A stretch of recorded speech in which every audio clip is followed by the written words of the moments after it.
Hi friends, இன்னைக்கு அமாவாசை, Aadi Amavasai.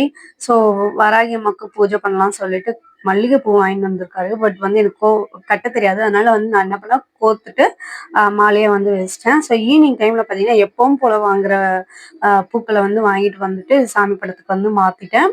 So இப்படிதான் நான் வந்து கட்டினேன். பார்த்தீங்கன்னா எனக்கு தெரிஞ்ச அளவுக்கு கட்டி அங்காளம்மாக்கும் வீட்டில் இருக்கிற சிலைகளுக்கும் வந்து போட்டுட்டேன். ஸோ வாராகி அம்மாவுக்கு பார்த்தீங்கன்னா அமாவாசை, பஞ்சமி, அஷ்டமி நாள் வந்து ரொம்ப உகந்த நாள். ஸோ அவங்களுக்கு பிடிச்சது சுண்டல், அதுக்கப்புறம் பார்த்தீங்கன்னா மண்ணில் விளையிறது எல்லாமே நம்ம வைக்கலாம். பட் வந்து இன்னைக்கு நான் அது வைக்கலன்னு ஃபீல் பண்ணேன். பட் அதுக்கு ஏற்ற மாதிரி வேற மாதிரி நடந்தது. அதெல்லாம் வந்து வீடியோல எண்ட்ல பார்ப்பீங்க. ஸோ அதுக்கப்புறம் பார்த்தீங்கன்னா நான் வந்து மேடையை வந்து சுத்தம் பண்ணிட்டு வடக்கு பார்த்து தான் நான் வந்து பூஜை பண்ண போறேன். அதனால வந்து வடக்குலயும் கிழக்கு பார்த்த மாதிரியும் ஒரு கோலம் வந்து போட்டுட்டேன் சாமியாண்ட. ஸோ கோலம் பார்த்தீங்கன்னா தாமரைப்பூ ரங்கோலி வந்து இந்த அச்சு வச்சு போட்டுட்டேன். ஏன்னா நம்ம நார்மலா போட்டா நம்மளுக்கு செட் ஆகாது. கோலமாவுக்கும் எனக்கும் ரொம்ப தூரம். ஸோ அதனால வந்து இதை அச்சு வச்சு யூஸ் பண்ணாலும் ரொம்ப அழகா இருந்தது. ஸோ வாராகி அம்மாவுக்கு பார்த்தீங்கன்னா உகந்த திசைன்னு பார்த்தீங்கன்னா ஒன்று கிழக்கு இல்லைன்னா வடக்கு. ஸோ நம்ம இஷ்டம் தான். வடக்கு திசையில வந்து பூஜை பண்ணலாம், இல்லை கிழக்கு திசையிலும் பண்ணலாம். நான் வந்து இன்னைக்கு வந்து வடக்கு திசையை பார்த்து பூஜை பண்ண போறேன்.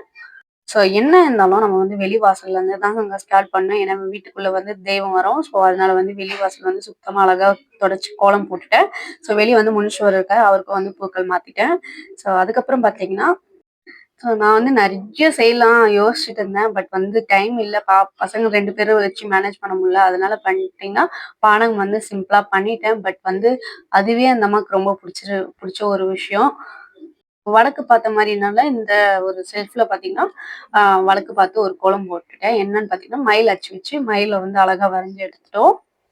ஸோ நான் யோசிச்சேன், பானகம் மட்டும் வைக்கிறோமே, இது என்ன நம்ம வந்து சிலை வழிபாடு பண்றோம். ஸோ அதுக்காக வந்து நிறைய செய்யணும்னு யோசிச்சேன். பட் வந்து அந்த மாதிரிலாம் இல்லைங்க, பானகம் வச்சாவே போதும் உங்களுக்கு. ஸோ அந்த மாதிரி எண்ணில் வந்து எனக்கு ஆச்சரியமா இருந்தது.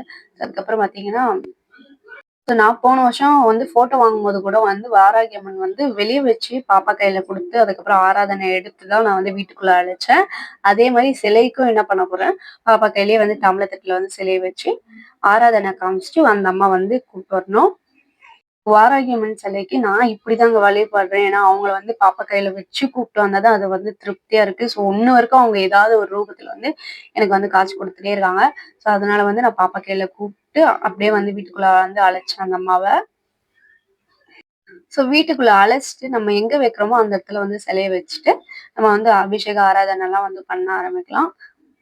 இன்னைக்கு நான் பாத்தீங்கன்னா 5 பொருள் வச்சு அபிஷேகம் பண்ணேன். சந்தனம், குங்குமம், மஞ்சள், பன்னீர், பால் இதை வச்சு அபிஷேகம் பண்ணி சாமிக்கு வந்து அலங்காரம் பண்ணேங்க.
ஸோ கரெக்ட்டா பார்த்தீங்கன்னா, அபிஷேகம்லாம் முடிச்சுட்டு அலங்காரம் பண்ண போலான்னு போம்போது, வெளிய வந்து ஒரே சத்தம். "என்னடா இது?" அப்படின்னு சொல்லிட்டு பார்த்தா, சாமி கெரகம் வந்தது. ஸோ வந்து அதையும் போய் பார்த்துட்டு அழகா பார்த்தீங்கன்னா, நெக்ஸ்ட் வந்துட்டு ஆ அலங்காரம் பண்ண ஆரம்பிச்சேன்.